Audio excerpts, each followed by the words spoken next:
പുട്ടുവാമച്ചി എടി ചിക്കൂസേ നീ അവിടെ ഇല്ലേ? എന്നാ മൈക്ക് എടുത്തിട്ട് കൂട്ട്. പുട്ടുവാമച്ചി ഞാൻ നീ എടുക്കാത്തോണ്ട് എടുത്ത്.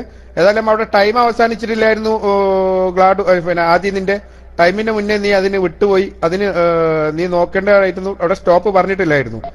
ഉമ്മ കൊടുക്കാം, കൊടുത്തോട്ടെ, കുഴപ്പമില്ല, കൊടുത്തോട്ടെ. പക്ഷെ ഈ ഉമ്മ കൊടുക്കൽ മാത്രമല്ല പഞ്ചാര എന്നുകൂടി മനസ്സിലാക്കുക. എന്നാ ഓക്കെ, മൈക്ക് എടുത്തോ.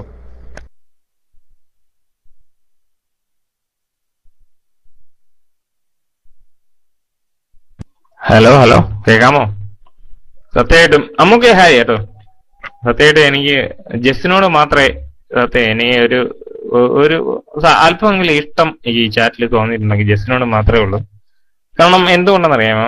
ജസ്സിന്റെ ആ ഒരു ദുരവസ്ഥ കണ്ട് ഞാൻ വളരെ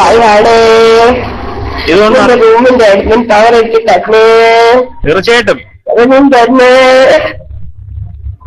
സത്യം ജസ്സേ, സത്യം.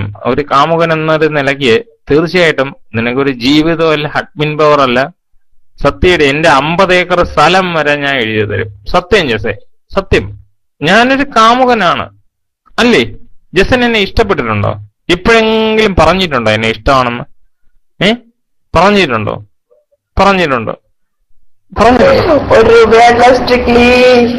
കണ്ടോ? അപ്പോഴും സ്ട്രിക്ട്ലി വിളിക്കണം. കാരണം അപ്പോഴും ഒരു സ്നേഹിക്കുന്ന ഒരു മനുഷ്യന്റെ പേര് പറയാൻ തയ്യാറാവുന്നില്ല. സ്നേഹിക്കുന്ന ഒരു മനുഷ്യന്റെ പേര് പറയാൻ തയ്യാറാവും. അതിലാണ് എനിക്ക് വിഷമം. ഒരിക്കലും അങ്ങനെ ചെയ്യല്. ഒരിക്കലും ഞാൻ വേദനിക്കുന്ന ഒരു കാമുകനാണ് കേട്ടോ. എനിക്കൊരു 10 ലക്ഷം രൂപ തന്നെ. തീർച്ചയായിട്ടും 10 ലക്ഷം രൂപ തരാൻ എന്റെ ഇതില്ല. എന്റെ ജീവൻ ഞാൻ തരും. സത്യമായിട്ടും എന്റെ കഴുത്ത് ഞാൻ അറുത്ത് സത്യമായിട്ടും എനിക്ക് സത്യമായിട്ടും ഈ സൈനഡ് കഴിച്ച് മരിക്കണതാണ് ഇഷ്ടം. എനിക്ക് വേദന ഭയങ്കര, എനിക്ക് സൂചി വെക്കണമെന്ന് തന്നെ പേടിയാണ്. അതുകൊണ്ട് ഞാൻ ഒരു സർജിക്കൽ ബ്ലേഡ് മേടിച്ച് ആരുടെയിൽ കൊടുത്തിട്ട് എന്നെ കൊന്നുകളയാൻ പറയാം.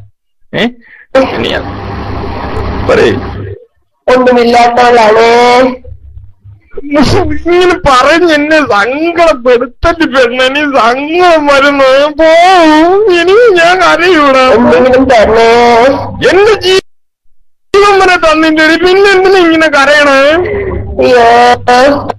ഒന്നും വിളിക്കണ്ട, എനിക്ക് കരച്ചിട്ട് വരണം. ഞാൻ എപ്പോ അവിടെ ഇരുന്ന് കരയും. പോടുന്ന് എന്റെ മൂക്കിൽ കൂടെ മൂക്കളെ ചാടും. വേണ്ടെന്ന് പറയും. പെണ്ണ് കേൾക്കൂല. 10 ലക്ഷം ഇല്ല പോടുന്നു. എന്റെ ജീവൻ തരാന്ന് പറഞ്ഞപ്പോ പിന്നെ ഇവള് പറയണം 10 ലക്ഷം ഒന്ന് പോ. ഞാൻ മയക്കി വിട്ടു പോ.